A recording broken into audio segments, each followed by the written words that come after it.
Yes, next is will and बाद में would shall लेंगे. Will in the first person express willingness, promise, determination. will का use जब first person के साथ होता है तो उसका यूज क्या एक्सप्रेस करता है? willingness, promise, determination. Example, I will write as soon as I can. Second, we will finish this work by tomorrow. I will give you this book next week. This is willingness, promise, determination. Will in the second and third person express simple future tense. Will का use जब second person और third person के साथ होता है तो वो किसको एक्सप्रेस करता है? वो सिंपल फ्यूचर टेंस को एक्सप्रेस करता है. कैसे? Example, he will be 30 next month. Will you come tomorrow? Then will is also used to express polite request in question form. Polite request in question form means request तो है लेकिन कैसी है? Polite. वो भी किस फॉर्म में? Question form में. Will you open the door? Will you have another cup of T? ये हो गए विल के यूजेस. विल का यूज हम कितनी बार किस लिए होता है? थ्रेट के लिए भी होता है. उसका एग्जाम्पल कैसे देंगे? आई विल सी यू, मैं तुम्हें देख लूंगा, यानी कि हमने उसको क्या दी है? धमकी, थ्रेट. तो विल का यूज यहाँ पर 3 तरह से बताया. 4th मैंने आपको वर्बली बता दिया है. इस तरह से क्या होगा? विल का यूज होगा. अब नेक्स्ट जो है वो हमें क्या देखना है? शैल का यूज देखना है कि शैल का यूज हमें किस तरह से और कैसे कैसे करना है.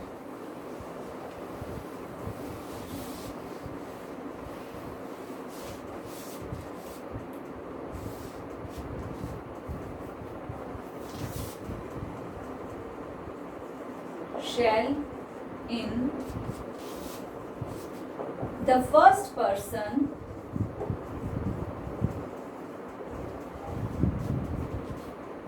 means I, we. Express the simple future tense.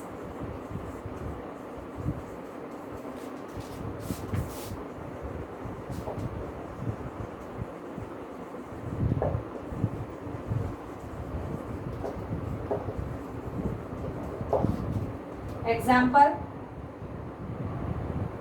I shall go to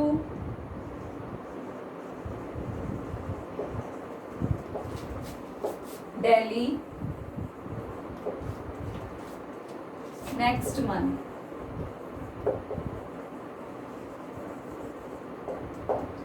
We shall watch the film tomorrow. We shall watch the film tomorrow.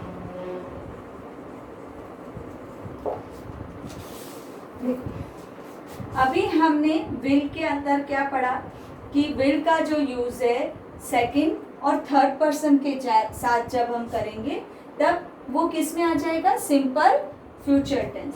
यही चीज जब फर्स्ट पर्सन के साथ शैल का यूज होगा, it means I and we के साथ जब हम शैल का यूज करेंगे तो वो किस में यूज होगा? सिंपल फ्यूचर टेंस के. वो नियरनेस बताएगा, आने वाले समय में पक्का बताएगा कि वो जाने वाला है. I shall go to Delhi next month. We shall watch the film tomorrow. Next shall का यूज है shall in second. Shall in second person means you, and third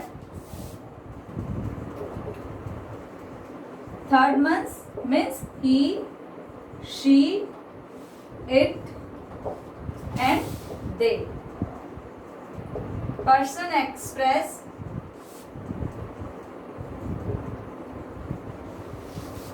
command और प्रॉमिस.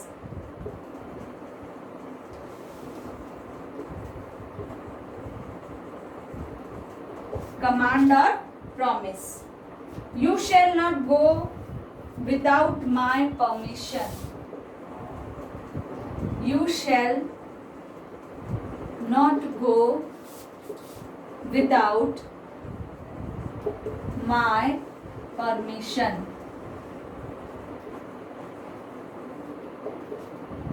Second example है He shall get the salary tomorrow. He shall get the salary tomorrow.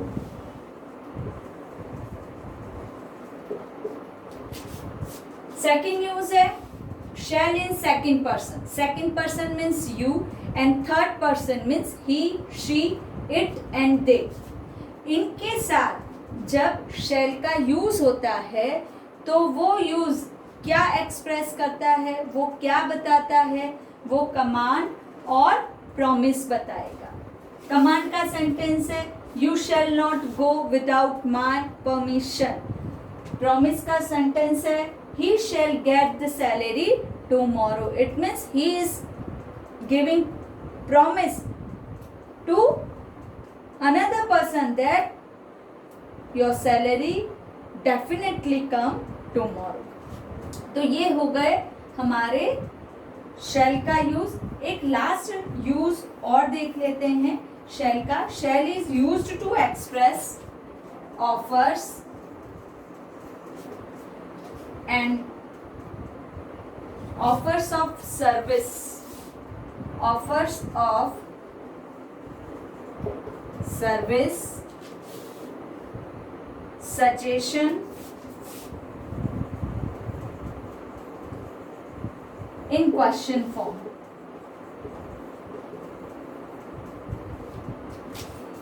Offers of service or suggestion in question form. Shall example लिया shall I open the door. Shall I join you? ये भी हो सकता है. That is also use of shall. Shall I make a cup of tea for you? Shall I make a cup of tea for you? ये सारे uses हो गए किसके? shall के यूजेस हो गए. समझ में आ गया सबको? ये सारे यूजेस किसके हैं? शैल के यूजेस है. अब हमें आगे जो है वो हमें यूजेस पढ़ने हैं would and should. Would and should. मेरे ख्याल से सबको शुड का यूज तो पता ही होगा कि शुड का यूज किस तरह से किया जाता है. Should and ought mostly similar use होता है. शुड एंड ऑट का जो यूज होता है मॉडल्स के अंदर उसमें इसका यूज भी सेम होता है. फर्स्ट है would and should are past tense. Would and should. अभी हमने कौन सा पढ़ा? Will and shall. अब ये वुड एंड शुड क्या है? विल का पास्ट टेंस वुड, शैल का पास्ट टेंस शुड. ये हमें क्या इंडिकेट करते हैं? ये हमें एक्सप्रेस करते हैं कि जब कोई पोलाइट रिक्वेस्ट हो, जब कोई हैबिचुअल एक्शन हो पास्ट की, या कोई ऑब्लिगेशन हो, तो इस तरह से अलग अलग यूज हमें एक्सप्रेस करते हैं. जैसे he said that he would ring me up. He said that he would ring me up. He said that they should go for a picnic. he said that he should go for a picnic.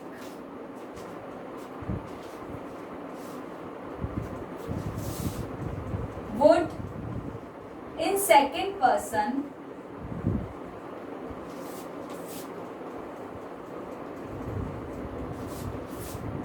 used to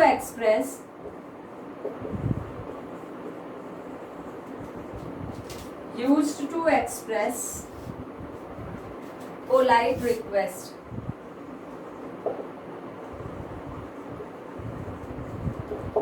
How, कैसे, would you lend me your book?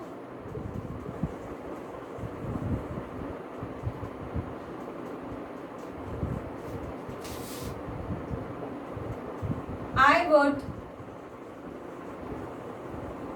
like to inform you. देखो दोनों sentence अलग अलग है. Would you lend me your book, क्या तुम अपनी book मुझे दे सकते हो. I would like to inform you, मुझे तुम्हें इन्फॉर्म करना है. यहाँ पे दोनों के अंदर सेंटेंस के अंदर क्या बता रहा है, दोनों सेंटेंस के अंदर पोलाइट रिक्वेस्ट भी बताई गई है. क्या मैं तुम्हें इन्फॉर्म कर सकता हूँ, पोलाइटनेस है सेंटेंस के अंदर. Would you lend me your book. जब पोलाइट रिक्वेस्ट, एक हम हिंदी के अंदर वर्ड बोलते हैं निवेदन, नम्र निवेदन, है ना. तो ये सारा वो ही है, निवेदन, नम्र निवेदन. कुड का यूज भी हम पोलाइट रिक्वेस्ट के लिए कर रहे हैं और वुड का यूज भी पोलाइट रिक्वेस्ट के लिए कर रहे हैं. इसका यूज भी क्वेश्चन फॉर्म में हो रहा है, कुड का यूज भी क्वेश्चन फॉर्म में हो रहा है. तो जब ऐसी सिचुएशन हो तो हमें क्या याद रखना है, तुरंत ये चीज याद लानी है कि सेकंड पर्सन के साथ, दिस इज सेकंड पर्सन के साथ जब यूज हो रहा है तो तुरंत याद आ जाना चाहिए सेकंड पर्सन मीन्स यू आएगा. और अगर इधर हम कुड भी लिखते हैं, could you lend me your book, तो भी राइट है, और would you lend me your book, दोनों राइट है. लेकिन हम परफेक्टली देखने जाएं तो हमें सेकंड पर्सन का यहाँ पर यूज देखना है. उसके बाद है should is express to, should express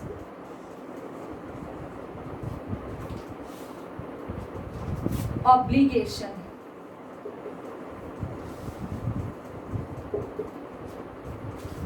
We should help the poor. You should be properly dressed. We should help the poor.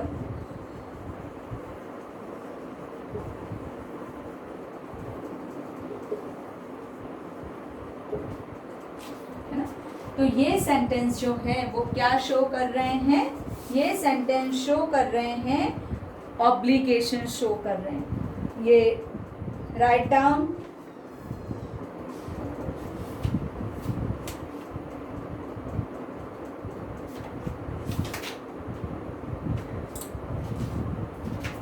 इसके बाद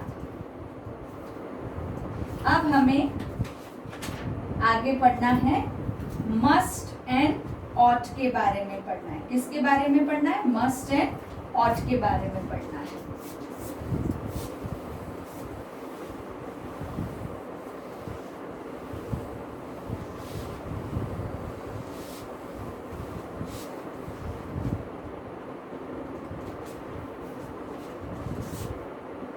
Must is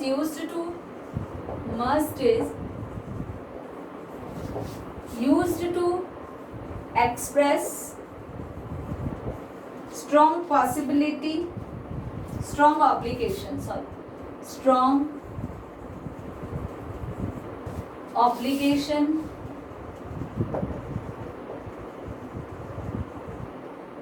or compulsion.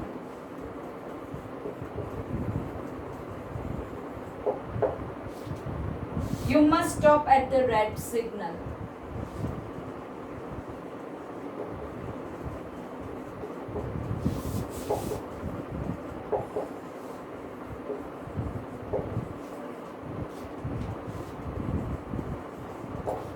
You must walk fast.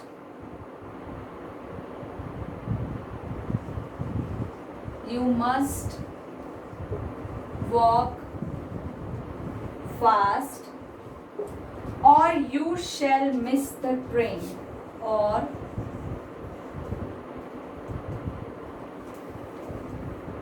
we shall miss the train. You must not travel